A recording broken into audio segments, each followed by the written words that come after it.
सानै बर' बिमा आरो बिफाया पुलिसजों खाजाबाय गावनि गथ'फोरखौ 40,000 आरो 60,000 राङाव फाननायनि थाखाय। जाथाया बबेयाव जादों आरो सोर नोंथांमोन खौरां आपडेट्सखौ लाबोनो थांगासिनो दङ। बे समावहाय फिन खेबसेबाव गासैनिसिमबो अननाय आरो सिबिनायखौ बावहरनानै आसा खालामो गासिबो मोजाङै दं। मोननैसो खौरां आपडेट्स अन द स्पट लानानै फैदों। जोंहा दायो कारेन्ट बा लाइन इलेक्ट्रिसिटिनि दावराव जेरावबो एसेमब्लिनिफ्राय लानानै गोबांथार पाब्लिकआबो गोबां जायगायाव डिमान्ड खालामनायखौ नुनो मोन्दों।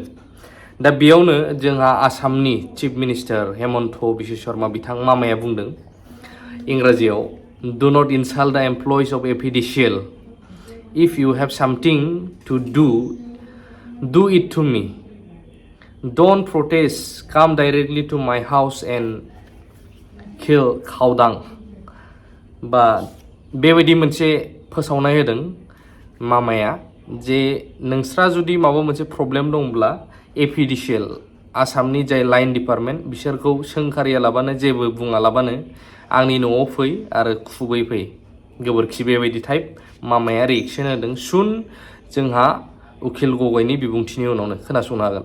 আজি অসমত আমি বিজুলীৰ এই অৱস্থা দেখিবলৈ পাইছোঁ আৰু সেইকাৰণে ইয়াৰ প্ৰতিবাদ কৰিছোঁ। অতি সোনকালে বিজুলীৰ ওপৰত এটা ব্যৱস্থা চৰকাৰে গ্ৰহণ কৰিব লাগে, নহ'লে অসমৰ অৱস্থা আকৌ মানদাতা যুগলৈ ঘূৰি যাব।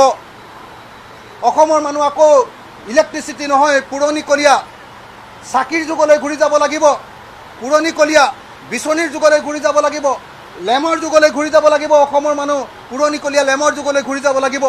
আৰু সেইকাৰণে অসম বিধানসভাৰ প্ৰথম দিনটোত আমি প্ৰতিবাদ সাব্যস্ত কৰি অসমত বিদ্যুৎ উৎপাদনৰ ক্ষেত্ৰত সেলফ সাফিচিয়েণ্ট আত্মনিৰ্ভৰশীল হ'বলৈ আমি দাবী উত্থাপন কৰিছোঁ।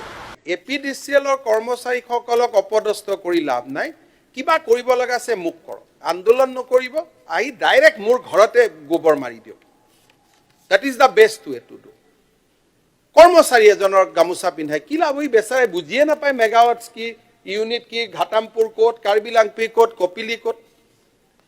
এইবিলাক কৰিব গ'লে দে বিকাম ভালনাৰেবল, আৰু সেইটো কৰিব নালাগে। দিছ হাউচ ইজ ফৰ ডিবেট।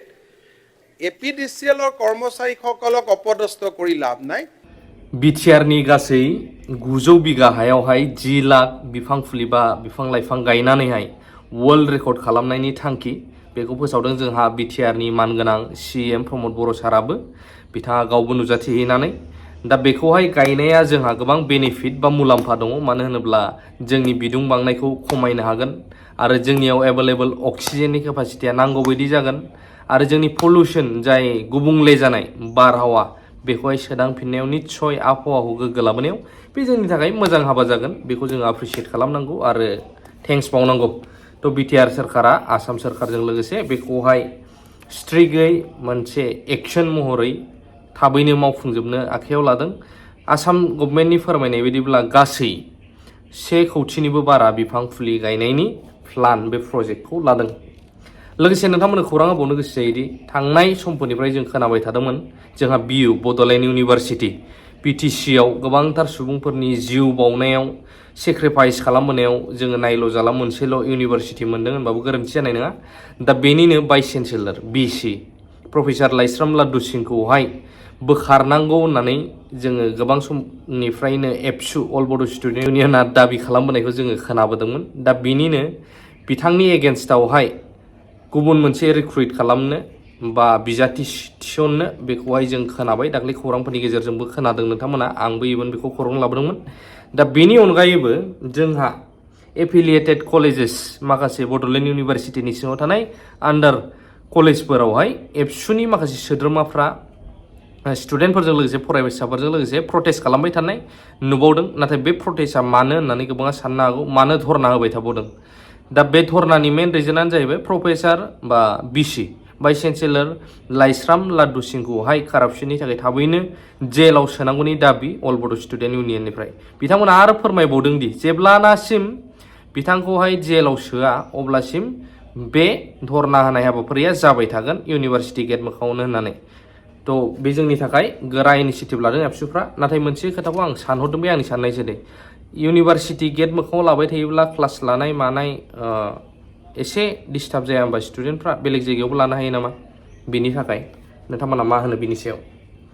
लोगोसे बिजाथिखौथ' फोसावखांखाबाय लाइस्राम लाद्दु सिंनि एगेन्स्टआवहाय दा मोनसे खौराङा फैबाय दानिया असे बिमा आरो बिफायानो गावनि फिसा सानैखौ फानहरनाय खौरां बे खौराङा जादों जोंहा चिरां जिल्लानि सिङाव थानाय हान्थुपारा खौराङा फोसावजानाय बायदिब्ला हुगुम नार्जारी बिथांखौहाय एरेस्ट खालामबाय पुलिसा आं फुल फुटेजखौबो देखायनो नाजागोन बेसेबां हायो मानो होनोब्ला बिथांजों आरो गावसोर मिलायनानै सानै गथ'खौ फानदों सासेखौ 40,000 सासेखौहाय 60,000 सासेखौ 40,000 सासेखौहाय 60,000आवहाय थ' बे जाथाया गासै जायगायावनो दायो सोमोनांहोदों इभेन बियो आसामिस निउसफ्रावबो गोबां भाइराल जानायखौ नुनो मोन्दों दा जों खोनायोमोन गोदोनि समावसो गैयैनि थाखाय जानो आंखालनि थाखाय रसा नांनायनि थाखाय गाव गावनि फिसाफोरखौ फानहरनाय सोरनोबा हरनाय गोबां जों सिगांनि बुरै बोराइफोरनिफ्राय दासिमबो आबै आबौमोननिफ्राय खोनायो जायफ्रा दङ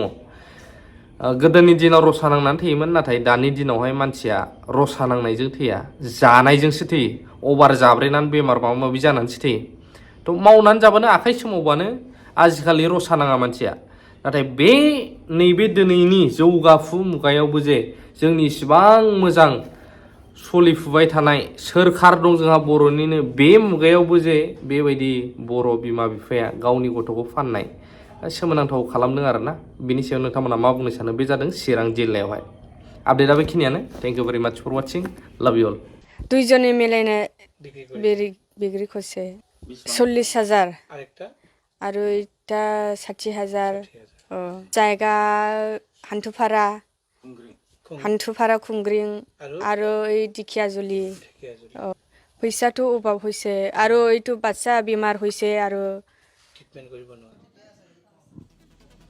কৰিব নোৱাৰি 40,000 টকাৰ বিনিময়ত বিক্ৰী কৰাৰ লগতে চলিত বৰ্ষত জুলাই মাহত দ্বিতীয় পুত্ৰক 60,000 টকাত বিক্ৰী কৰাৰ তথ্য পোহৰলৈ আহিছে ৰুণিখাতা থানাৰ ভাৰপ্ৰাপ্ত আৰক্ষী বিষয়াৰ অনুসন্ধানত পোহৰলৈ আহিছে শিশু বিক্ৰীৰ এই ভয়ংকৰ ঘটনা ইতিমধ্যে আৰক্ষীয়ে হুগুম নাৰ্জাৰীৰ লগতে শিশু ক্ৰয় কৰা অবিনাশ বৰগয়াৰী আৰু নিৰণ বৰগয়াৰীক গ্ৰেপ্তাৰ কৰিছে বুলি জানিব পৰা গৈছে এইটোৱে হৈছে হুগুম নাৰ্জাৰী যেটো হুগুম নাৰ্জাৰীয়ে নিজৰ দুটিকৈ পুত্ৰ সন্তানক ক্ৰমে 40,000 তাৰ পিছত 60,000 টকাৰ বিনিময়ত বিক্ৰী কৰিছে আন এটা দম্পতিৰ হাতত আৰু তাৰ পিছতে এই ঘটনা পোহৰলৈ আহিছে ৰুণিখাতা আৰক্ষী থানাৰ ভাৰপ্ৰাপ্ত আৰক্ষী বিষয়াগৰাকীৰ অনুসন্ধানত লগে লগে হুগুম নাৰ্জাৰীক আৰক্ষীয়ে গ্ৰেপ্তাৰ কৰিছে আৰু হুগুম নাৰ্জাৰীক গ্ৰেপ্তাৰ কৰাৰ লগে লগে গোটেই ঘটনাটো পোহৰলৈ আহিছে স্বীকাৰ কৰিছে হুগুম নাৰ্জাৰীয়ে সেই দুষ্কাৰ্য সংঘটিত কৰাৰ কথা আৰু এই যেটো ঘটনা পোহৰলৈ আহিছে ঘটনাটোৱে সমগ্ৰ চিৰাঙৰ মানৱ সমাজক এক প্ৰকাৰ লজ্জানত কৰিছে